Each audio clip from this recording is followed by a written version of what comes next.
And a very good day to you all. I do trust you're enjoying the presence of the Lord in your life and finding opportunities to share Him with all those that you encounter in your day. And with that in mind, let's get into the scripture today with an understanding of what Paul was trying to communicate to a group of first century Christians who were beginning to waver in their faith and commitment to Christ.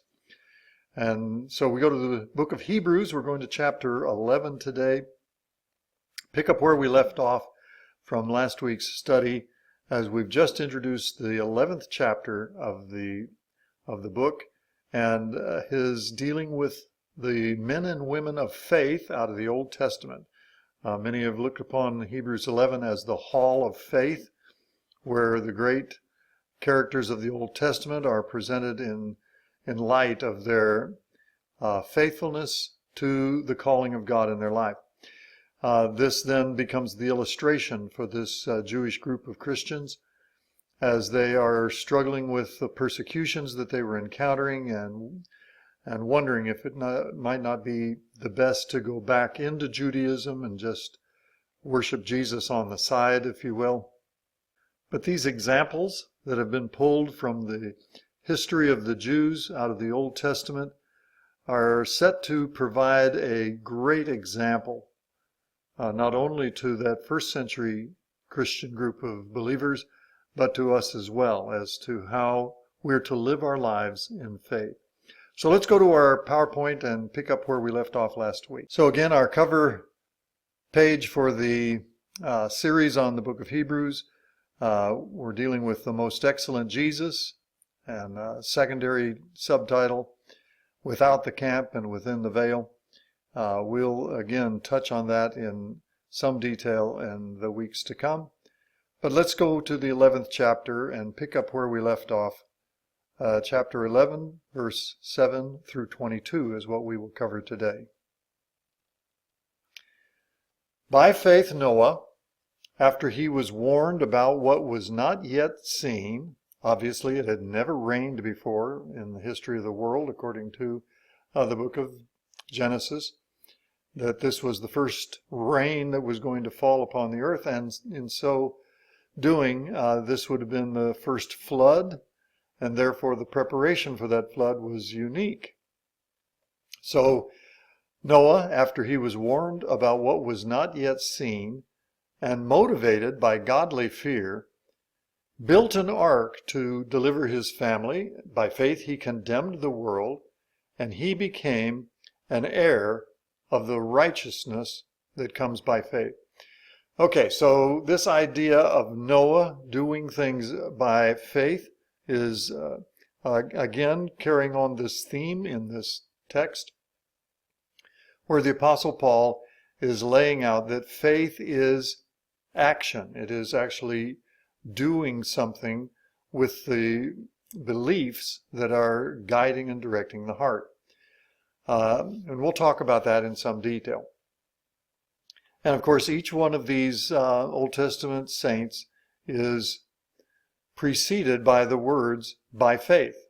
So by faith Noah, and now in verse 8, by faith Abraham, when he was called, obeyed and went out to a place he was going to receive an inheritance. And as he went out, not knowing whither he was going, by faith he stayed as a foreigner in the land of promise, living in tents with Isaac and Jacob, co-heirs of the same promise. For he was looking forward to the city that has foundations, whose architect and builder is God. Okay, we're going to deal with a subject matter now that is going to drive our thinking over the next several weeks, and it becomes the focal point of what chapter 11 is all about. By faith, these great men and women of the Old Testament walked in that faith by exercising obedience in some direction that God had given. So let's look at this in some detail. First of all, let's look at what we might say about Noah. Here it states that he was motivated by godly fear. Well, earlier in the book of Hebrews, we saw that that this was an admonition the Apostle Paul was giving this group of Jewish Christians about their decisions to pull away from Christianity, maybe put Christianity on the shelf for a time to kind of alleviate some of the persecutions that they were experiencing. And as such, the Apostle Paul makes a statement. He says, we should therefore fear, recognizing that there are dangers and that are necessary for us to take precaution against. And one of these is to walk away from God. One of these is to set God as a secondary feature in your life, something that you can call upon at a time of great need, but for the most part, it's something that you don't want to engage on a daily basis, lest it cause some persecution problem in your own life. And so this was the concept that was going on. And of course, the Apostle Paul's response to this is we need to fear God, not fear the persecutions, not fear our peers, but fear God. And so Noah was motivated by a godly fear. He wasn't afraid of the flood. He wasn't afraid of the neighbors round about him. What he feared was disobedience to God. And so this reverence and this recognition that God deserves was high on his priorities. And so he, with godly fear, began to build an ark.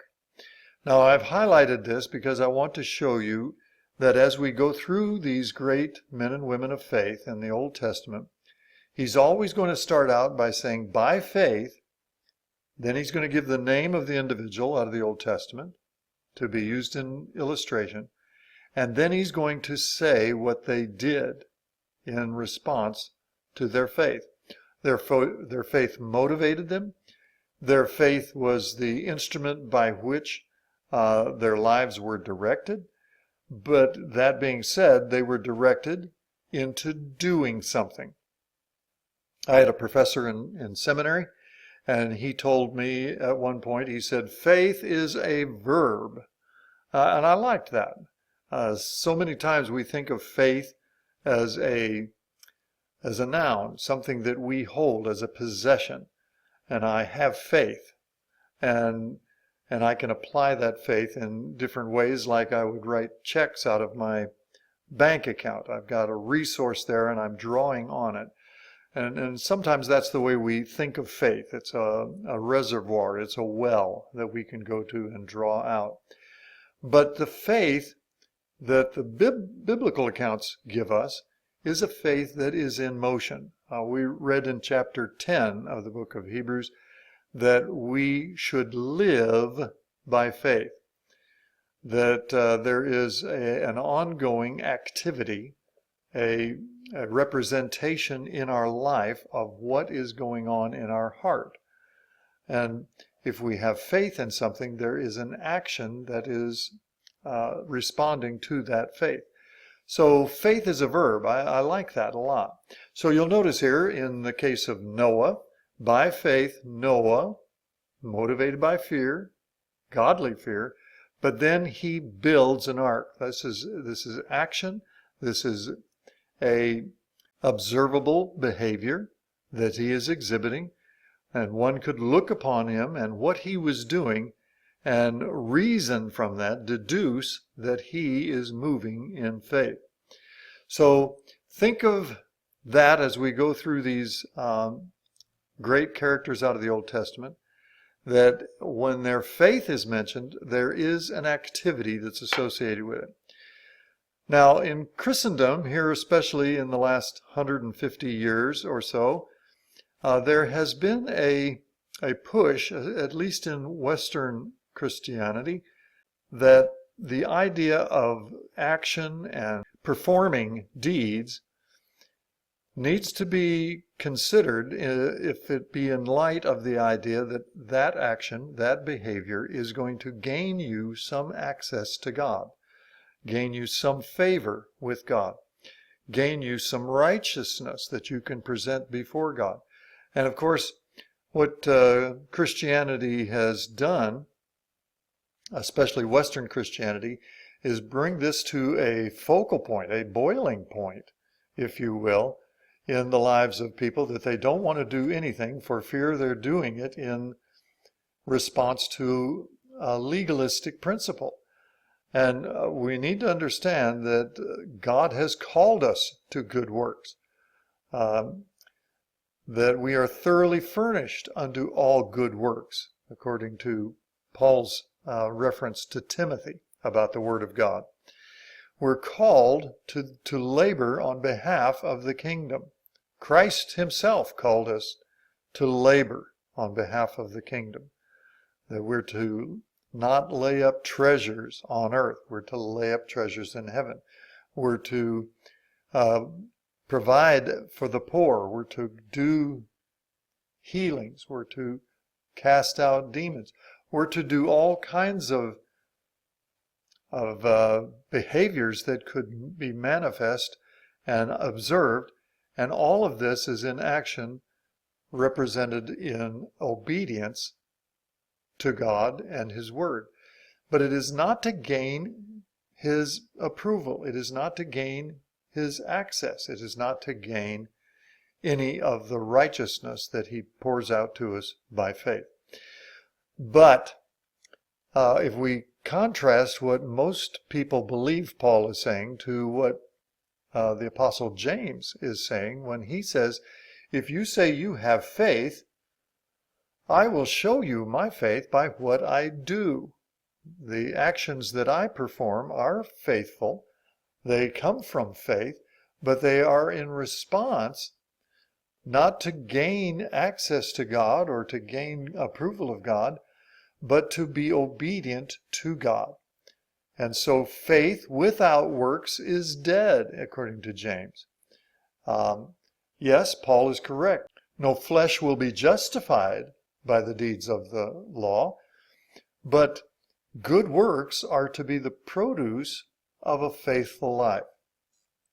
So just note as we go through Hebrews 11, by faith, this Old Testament character did this. There is an action that is associated with the faithfulness of this individual.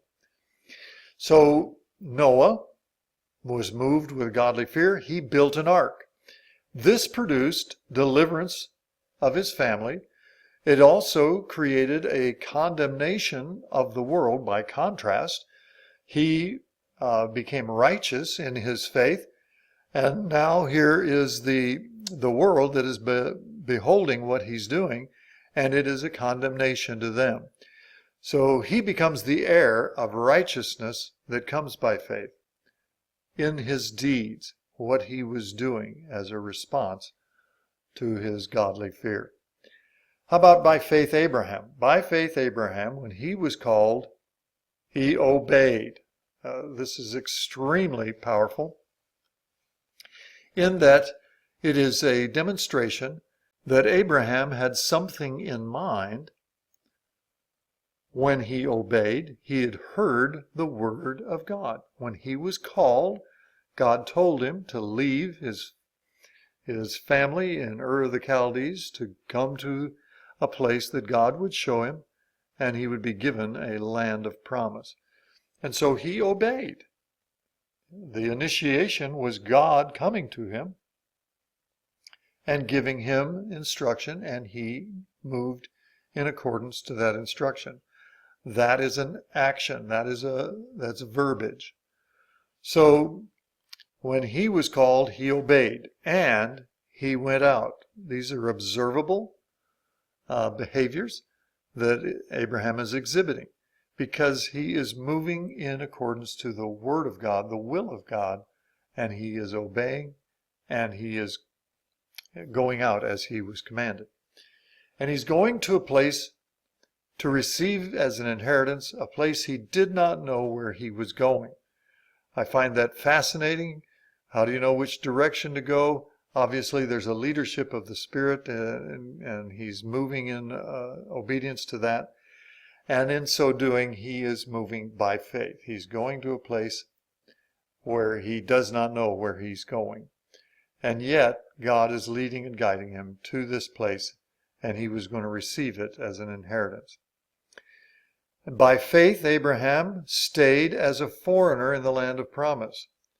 Now, I want to spend a little time with this. I think this is a fascinating perspective on this chapter, is that the Apostle Paul not only is creating a list of characters out of the Old Testament that are going to be examples to this first century Jewish Christian congregation, but it's going to point out what is lacking in their own heart that is causing them to waver in their faith. So he's trying to answer a number of questions with one answer. So that's a fascination how he's going to do this. And look what he does when he gets to Abraham. So he says, Abraham obeyed and went out, but it says by faith he stayed as a foreigner in the land of promise. Now, the story of Abraham is found in the book of Genesis. So all of the verses that are going to be tying to this, this summation are verses out of the book of Genesis. Now, let's look at the fact that Abraham was called out of Ur of the Chaldees when he was 75 years old. And he had been living in the city of Ur of the Chaldees. Now, what's fascinating to me about this is that a city has dwelling places that are laid on the earth in foundational form and tied to the earth. They are not movable. This is not a tent city. This is a city with walls, with structures that make up houses and offices and work environments. And these are permanent. And yet Abraham leaves Ur of the Chaldees when he's 75 years old, and he embarks upon a life that is going to take him to the end of his days, where he is a nomad, a sojourner, a pilgrim. And this is fascinating that the Apostle Paul, out of all of the storyline of Abraham, Isaac, and Jacob, that he picks up and he brings this little detail out of the storyline, and he makes it a major point.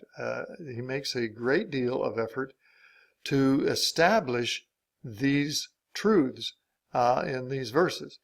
And so he takes the idea of a person that is living in a house, and now he is exiting that house and he's going to embark upon a life of pilgrimage.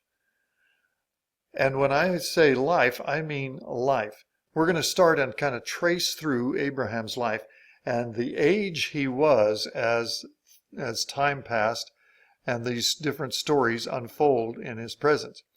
So let's have a look at this, but understand that Paul is taking a minute detail out of the entire storyline of Abraham, Isaac, and Jacob, and he is making it a focal point. He's bringing it to high emphasis because he wants the reader to understand that it is of high significance that we understand that Abraham did not live in a city when he came to the Holy Land. So he stayed as a foreigner in the land of promise. Not only he, but he was living in tents with Isaac and Jacob, who live in that type of environment throughout their lives. At least we're sure of that in Isaac's case. In Jacob's case, he might have lived in a house in his latter days down in the land of Goshen. But for the most part, Abraham, Isaac, and Jacob spent their time in following God, living in tents. And what was fascinating about that idea, what would that mean if someone was living in a tent in a land that belonged to them. The whole land was given to Abraham, Isaac, and Jacob, and yet they lived in tents.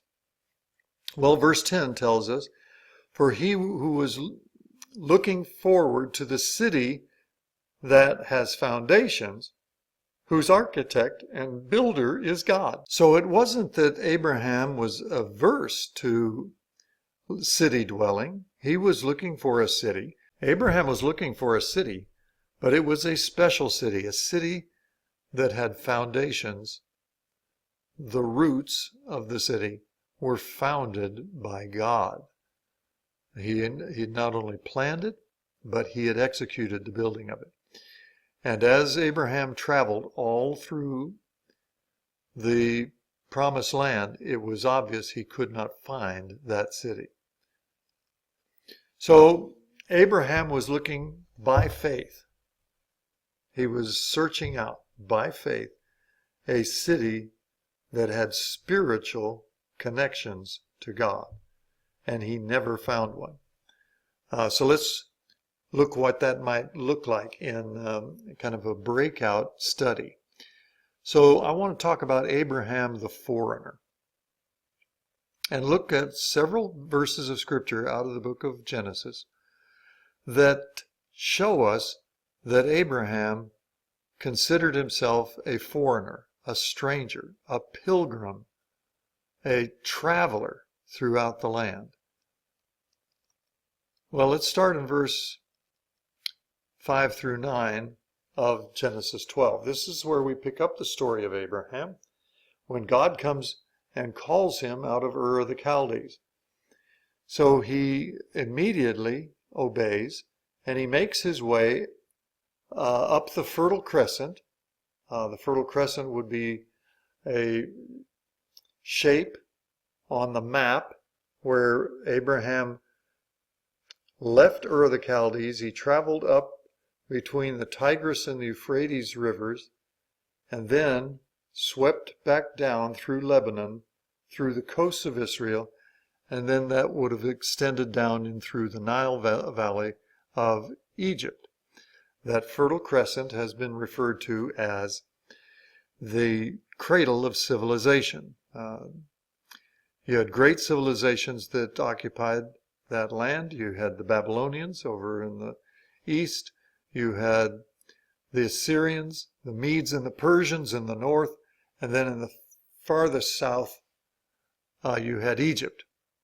So Ur of the Chaldees is where Abraham starts, and he makes his journey up to the north, where it would cross then into modern-day Turkey, the southern part of Turkey, arch down through Lebanon and down into the Promised Land, and then further on down into Egypt. So here in this statement about Abraham in chapter 12, he obeys God and he begins his journey. And so you see phraseology there where it says he passed through, he removed his tent, he journeyed toward the south.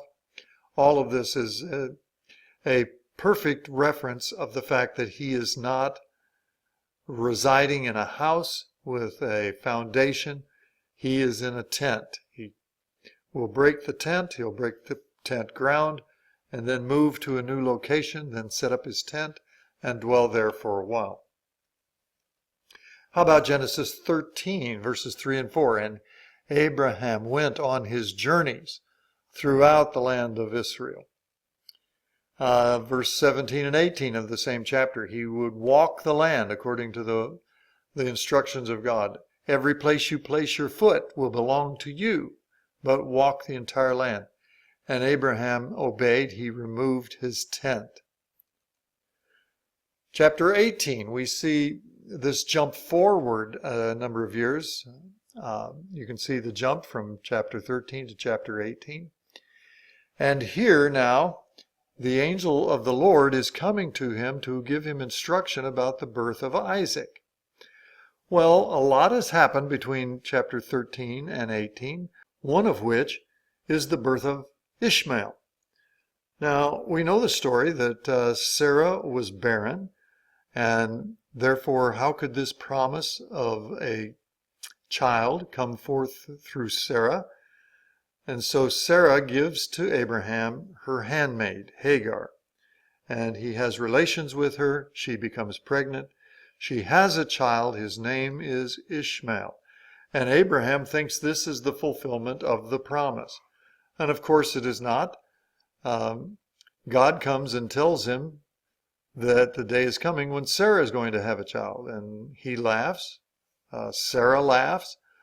And yet here's this command that there's to be obedience and that there's a child to be born, and his name is going to be Isaac, which means laughter, very interestingly enough. Now when Ishmael was born, Abraham was 87 years old. So he had been either journeying or living in the land of promise now for 12 or 13 years. And all this time, he has been waiting for the fulfillment of the promise, and now he has a son. His name is Ishmael, and he thinks this is the fulfillment of the promise.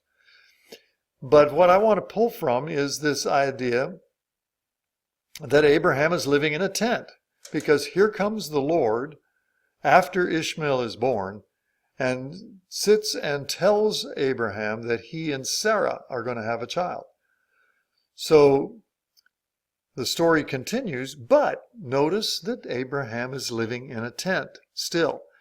You're living in the land of promise. God has given you all of this land. Whatever you put your foot on belongs to you, according to the Word of God, but now you still remain in a tent.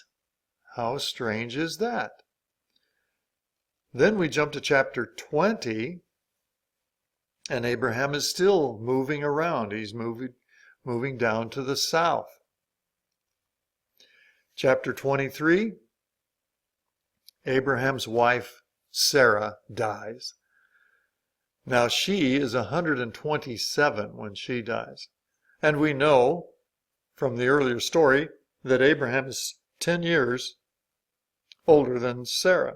So when Sarah dies at 127, Abraham is 137. So we've gone from age 75 when he's in Ur the Chaldees. We know he was 87 when Ishmael was born. And now Sarah dies, and she needs a tomb, and he buys a piece of ground from the people of the south, and he buries his wife there. This is the first piece of ground that he has owned. When he makes the plea for a burial plot for his wife, he tells the group, he says, I am a pilgrim, I'm a stranger, I'm a foreigner in your land, and I'm only just traveling about. I need to buy a piece of ground to where I can bury my wife. Now,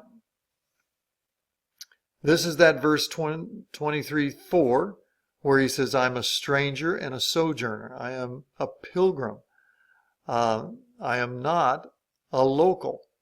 That's fascinating, because now he is making this statement, and now he's 137. So another 50 years have gone by. Paul picks that up, and he uses that to his advantage, teaching the book of Hebrews to this group of Jewish Christians. I'm a stranger and a sojourner in the land. And then down in verse 67 of that chapter, Isaac took Rebekah into his mother's tent. So this is the story of the marriage of Isaac and Rebekah. Eliezer, the servant in the household of Abraham, he asks for the servant to go back to the land of Padan Aram, to where Haran was there in southern Turkey. Abraham passed through at a time, spent some time there, enough to where there were enough people there to where the name of Abraham would not be lost.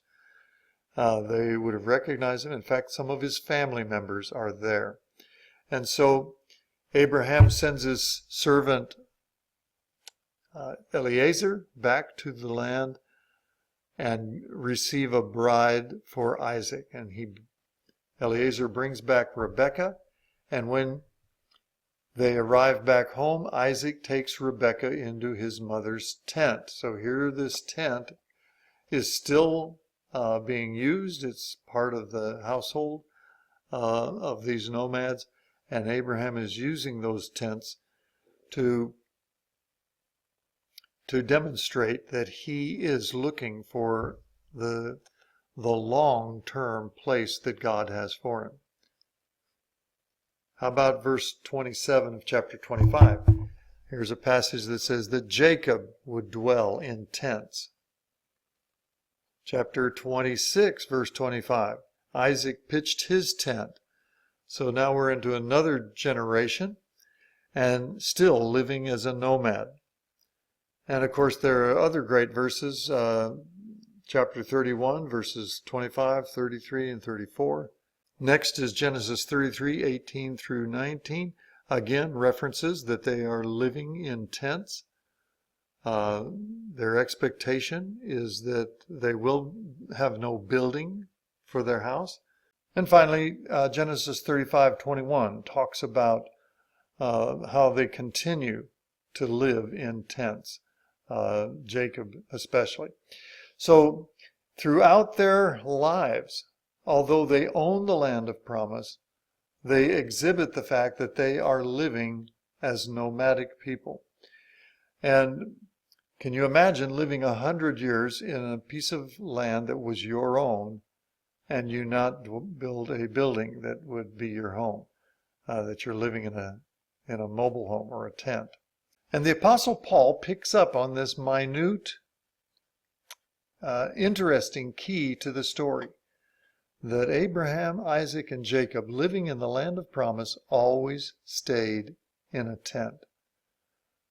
And obviously they're demonstrating by this fact that they are sojourners, that there is a land that's coming that is even better than the one they are living in. And so that idea really catches the Apostle Paul's attention, and he rides that wave through the argument that Abraham and Isaac need to be demonstrated as sojourners in the land. And we need to see that that needs to be applicable to us as well. Well, let's go on and have a look at the remaining patriarchal period. Now we're going to deal with Sarah. By faith, even Sarah herself, when she was unable to have children, received power to conceive offspring. Now we would look at that, receiving power to conceive and bring forth a child, as something where she is the recipient, not actually the doer of an action. But look what it says after that. She received power to conceive offspring, even though she was past the age, since she considered that the one who had promised was faithful.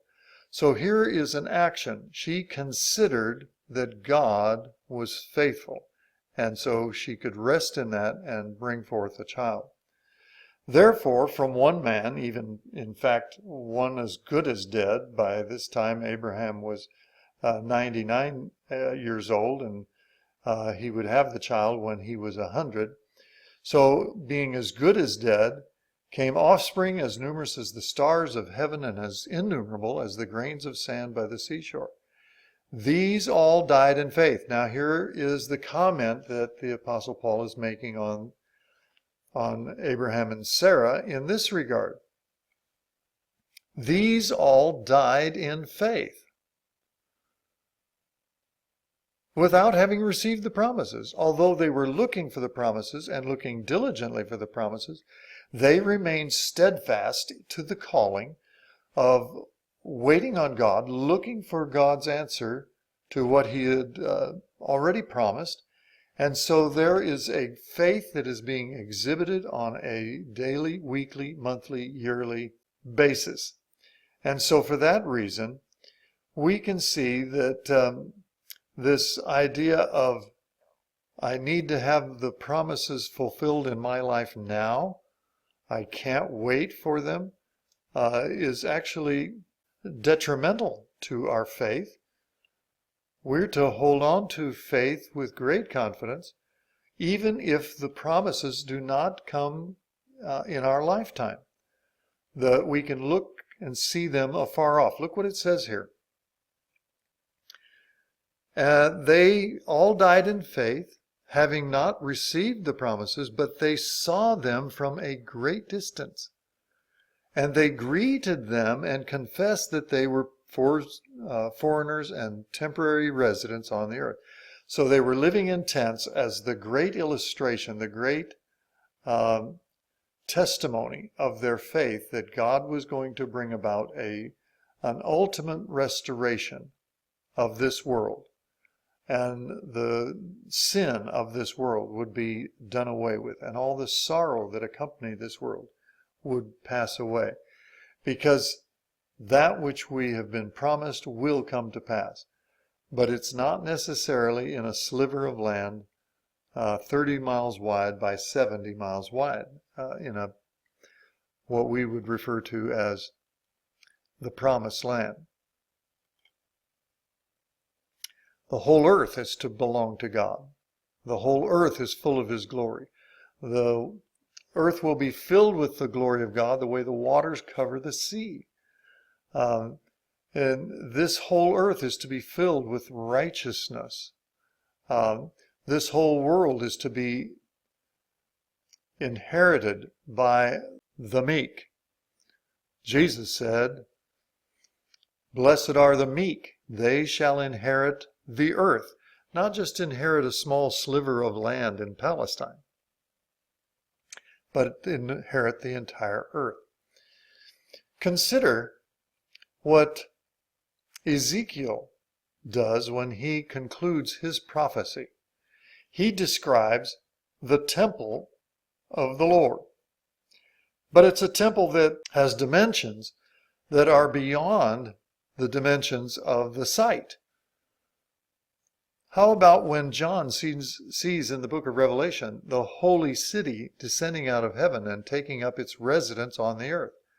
It cannot be in relation to the land of promise in Palestine. This spiritual city, this heavenly Jerusalem, which is the Lamb's bride, that's kind of a funny, an amazing passage, where the angel of the Lord comes to John and says, "Would you like to see the Lamb's bride?" "Yes, I would like to see the Lamb's bride." So he takes him to a high mountain and shows him the new Jerusalem descending out of heaven and taking up its place on the earth. So this heavenly Jerusalem is a city that is truly the bride of Christ. It's the church. And look at the dimensions. God asks the angel to take the measuring rod and measure the city.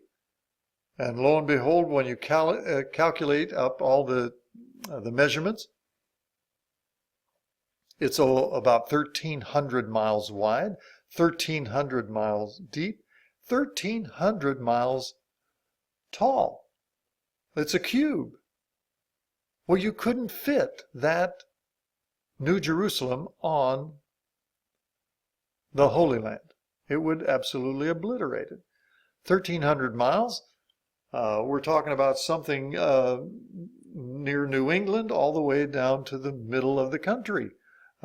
Nebraska, Kansas.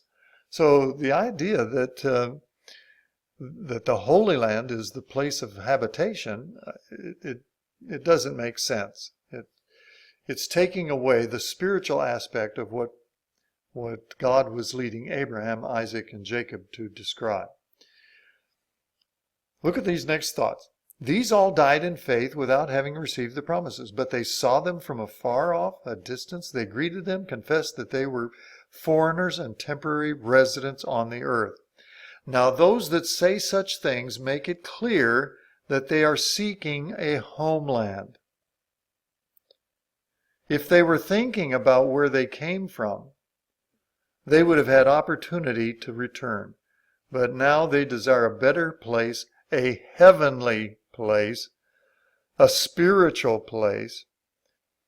Therefore God is not ashamed to be called their God, and for this He has prepared a city for them. Now, look at a couple thoughts here.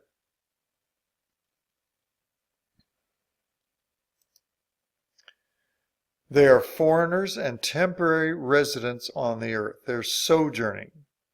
And just like the children of Israel lived in tents, not only in the patriarchal period, but in the wilderness wanderings, we too live in a tent. We have a set of poles that's stretched over by skin, and inside the skin we are living. It's a temporary, portable housing, and that is there to symbolize that this is not the permanent place. We are making our journey to a heavenly city that God will unveil at due time. Now look at this phrase here. It says, those that are doing these things seek a homeland. In the Greek text that the book of Hebrews is written through, the word homeland, or what is translated homeland in many of our English Bibles, could also be translated fatherland. Fatherland. And I just think that carries the tone of this even better. That who's the father here? Well, it's God. And it's God's land, but he's the father of that land. And as such, he is calling us forth to live a life of faithfulness and not looking on the temporary as the solution. We will not be seeking a way back. We won't be looking for, okay, there is a tarrying going on, and I need to find a greater fulfillment to the promises that God has given me. No, we're called to patience. We're called to endurance. We're called to persevere, knowing that God will bring these things to pass. So we can be trusting that God has prepared a city for us. Okay, let's look at the conclusion of this series of verses. So, 17 through 22. By faith Abraham, when he was tested, offered up Isaac. He received the promises, and he was offering his unique son. The one it had been said about, your seed will be traced through Isaac, he considered God to be able to even raise someone from the dead. As an illustration, he received him back. So in Abraham's mind, he had already gone through the full offering of his son. He had worked through the details of it in his mind, and now he was just executing it. And God stops him in the middle of the ceremony, saying, now I know that you have faith in God. You've not held your son, your only son Isaac, from me. And as a result, Abraham witnesses and testifies of the resurrection of the dead. Because if he went ahead and slew his son, as God had directed, and God had promised that in Isaac his seed would be called, well, if you execute and sacrifice the heir of promise, then how's that promise ever going to be fulfilled? Abraham considered God to be able even to raise someone from the dead. So he believed in the resurrection of the dead. There was no other way to make this puzzle fit. Abraham is going to demonstrate his faith in God's promises, that his child was going to be the seed through whom the generations, the great people of the Jews were to come through. How could that be accomplished if Isaac is dead? So he reasoned God is going to raise him from the dead. And so in an illustration, he received him back. Perfect picture of the death, burial, and resurrection of Jesus. Okay, let's finish the passage. By faith, Isaac blessed Jacob and Esau concerning things to come. So here's an action. It's an action that does carry forth an idea of future events to be fulfilled. So by faith Isaac blessed Jacob and Esau concerning things to come. By faith Jacob, when he was dying, blessed each of the sons of Joseph. And he worshipped, leaning on the top of his staff. By faith Joseph, when he was nearing the end of his life, mentioned the exodus of the children of Israel and gave instructions concerning his bones. When you leave Egypt and you go back to the promised land, take my bones with you. So here is faith being exhibited in action, in declaration, and in so doing, he is fulfilling this great insight that God has poured into his heart, and by faith responding to it, and now providing an illustration for these Jewish Christians of the first century, and you and me now in this century, where we need to walk in a faithfulness that carries forth even unto our death. Well, we'll pick it up here next week. I'll make a few comments about these patriarchs as we go, but some amazing statements that the Apostle Paul gives us here in the book of Hebrews, and I pray that you'll have a great week in the Lord, and we'll look forward to our next study. See you later.